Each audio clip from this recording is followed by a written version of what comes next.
As you travel further into this ancient domain, the world around you begins to change. The air grows heavy with humidity, the heat kisses your skin, and each breath feels thick and sluggish. A damp, earthy smell fills your nostrils, a mixture of wet soil, decaying leaves, and the faint tang of stagnant water. The once firm ground beneath your feet slowly gives way to a softer, spongier terrain as you venture deeper into the swamp. The path is shrouded in mist, with the distant shapes of twisted, gnarled trees looming like silent sentinels on either side. Moss hangs from their branches like tattered drapery, and the occasional croak of a frog or the rustle of unseen creatures breaks the oppressive silence. Pools of dark, murky water dot the landscape, their surfaces broken only by the occasional ripple as something stirs beneath. As you draw closer, an outline begins to emerge from the mist. The first thing you see are the tall, wooden stilts that support the city above the swamp's waters. Buildings rise like dark silhouettes against the pale gray sky, their roofs sloping unevenly and covered in thick layers of moss and lichen. Wooden walkways crisscross the city, connecting structures at various heights, some barely above the waterline, others towering several stories high. The city itself seems to blend in with its surroundings, as if it's grown out of the swamp rather than being built upon it. The buildings are constructed from weathered wood and stone, their walls slick with moisture and covered in creeping vines. The occasional flicker of a lantern light can be seen through shuttered windows, casting a faint, warm glow that is quickly swallowed by the surrounding gloom. As you step onto the wooden walkways, the boards creak under your weight, and you can feel the subtle sway of the structures above the water. The smell of the swamp is stronger here, mixed with the scent of wood smoke, cooked fish, and the acrid tang of unfamiliar herbs. The air is cooler, with a constant breeze that carries the faint sound of water lapping against the stilts and the distant drone of insects. The city is alive with activity, though much of it is hidden in the shadows. Figures move through the mist, their faces obscured by hoods or masks, their footsteps barely audible on the damp wood.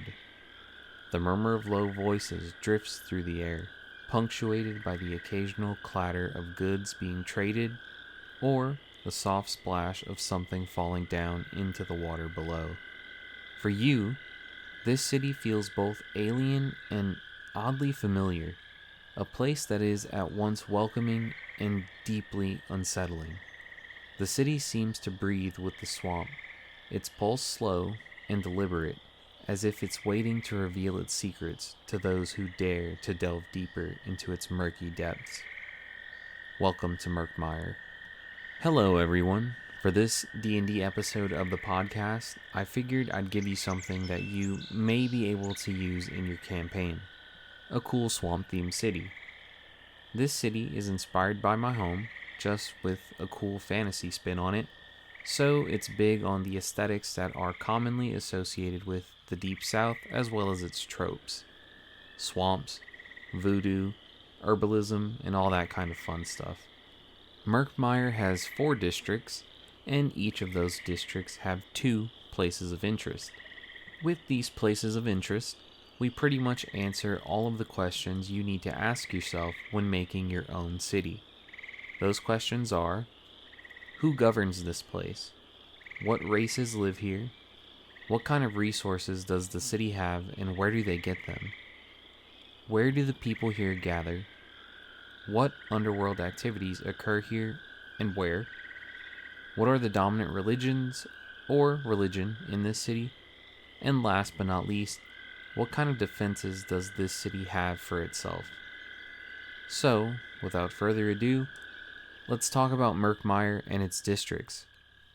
For starters, the city's name is Murkmire.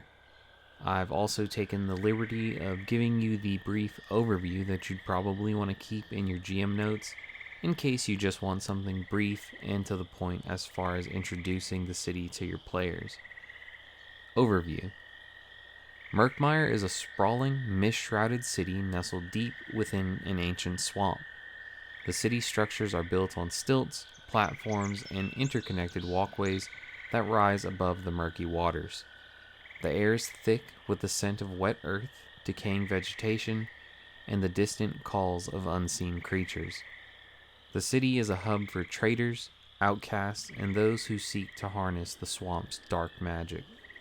As I said earlier, the city is made up of 4 distinct districts: the Bog District, the Leechmire Quarter, the Glimmering Glade, and the Verdant Court.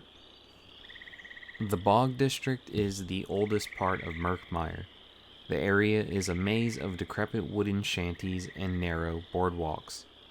The buildings here are in various states of disrepair, with sagging roofs and moss-covered walls. Notable locations in the Bog District are the Sunken Market, a type of floating marketplace where traders barter in rare herbs, exotic creatures, and mysterious artifacts that have been dredged up from the swampy waters. There's also the Crooked Hovel. It's a dilapidated tavern where locals gather to exchange rumors and tall tales. The owner, Old Grimble, is said to know every secret in Murkmire. It just comes with a price. The Leechmire Quarter, named after the countless leeches that infest this area, this district is home to the city's underworld. Shady figures, smugglers, and assassins conduct their business in the shadowy alleys of this area. Notable locations in the Leechmire Quarter are the Black Pool, which is a type of underground fighting pit where desperate people battle for coin and glory, and the Shaded Fang, a notorious black market dealing in forbidden magic, poisons, and cursed items. This is probably the area where your roguish type characters are going to have a great time. So now we've established options for the party to do legal and illegal trading in the city within these districts. The Glimmering Glade is a strangely beautiful area of the swamp where bioluminescent fungi and glowing flora light up the night. This district is known for its eerie, otherworldly ambiance. Notable locations in the Glimmering Glade are the Witchlight Grove, which is a hidden grove where swamp witches and druids gather to perform rituals under the light of the glowing plants. There's also the Gossamer Garden. This is a quaint inn where visitors can rest in hammocks strung between the trees. The inn is run by a reclusive dryad who only appears during full moons. The Verdant Court is the heart of Murkmire's governance, where the city's rulers, the Swamp Lords, convene. This district is built around a massive ancient tree that serves as the city's central meeting hall. Notable locations in the Verdant Court are the Hollowed Tree, the colossal tree we just spoke about, which has a hollowed out trunk converted into a grand hall where the Swamp Lords hold court. The tree is said to be as old as the swamp itself. There are also the Mossy Pillars, a circle of standing stones covered in thick moss used for important ceremonies and trials. Culture and society. So what kind of races live in Murkmire? Well, Murkmire is a home to a diverse population, including humans, lizard folk, bullywugs, and a variety of swamp-dwelling creatures. The people of Murkmire are hardy, resourceful, and often secretive, shaped by the harsh environment that they live in. The economy of this city is based on trade, particularly in rare swamp resources such as medicinal herbs, poisons, and enchanted plants. The Sunken Market is the center of commerce, attracting traders from far and wide. As far as religion is concerned, the people of Murkmire revere nature spirits and ancient deities associated with the swamp. Shrines dedicated to these entities can be found throughout the city, often in places where the veil between worlds is thin. So, what kind of dangers can we expect to find in Murkmire? Well, other than being killed by the random rogue that's navigating in the alleys of the Leechmire Quarter, you can expect to find dangerous wildlife surrounding the area. The swamp is teeming with dangerous creatures from giant snakes and crocodiles to more supernatural threats like will-o-wisp and swamp hags.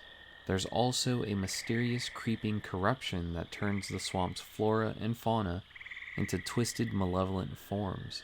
This creeping corruption is known as the Blight, and it is a constant threat that many fear will one day consume the entire city. There are also rival factions that you have to be careful navigating around. Various factions vie for control of Murkmire, including the Swamp Lords, the Witch Coven, and the Thieves Guild as the main powers. Their power struggles often spill into the streets, leading to conflict and intrigue. Adventure hooks. Some quick adventure hooks for Murkmire could be the Blight's origin. The players are hired to investigate the source of the Blight and find a way to stop its spread before it engulfs the city. Or the missing Swamp Lord. One of the Swamp Lords had vanished under mysterious circumstances. The players must navigate the treacherous politics of Murkmire to uncover the truth. Or the Cursed Treasure. A legendary treasure is said to be hidden in the depths of the swamp, guarded by ancient spirits and animals. The players must brave the swamp's many dangers to claim this treasure. Murkmire is a city filled with mystery, danger, and opportunities for adventure. I believe with this, I've given you enough of a springboard for you to take it and add your own unique spin to it. I've given a lot of broad ideas and suggestions, but nothing concrete. Except old Grimble. He has to be there. But other than him, the rest is up for you to decide. Who are the unique NPCs that make up the Swamp Lords? What the heck is the Blight, and how does it corrupt things? Why are the mossy pillars important? I have a good idea for how I'd answer those questions, but I think I'd prefer to see the ones you come up with to fit your own game. I hope you liked learning about the swamp city of Murkmire, and hey, maybe it'll even make its way into your campaign. If it does, feel free to shoot me an email and tell me about the twist that you added to it. That concludes this episode of the podcast. I hope you enjoyed the episode. If you enjoyed it, then like, subscribe, and share the podcast with your friends.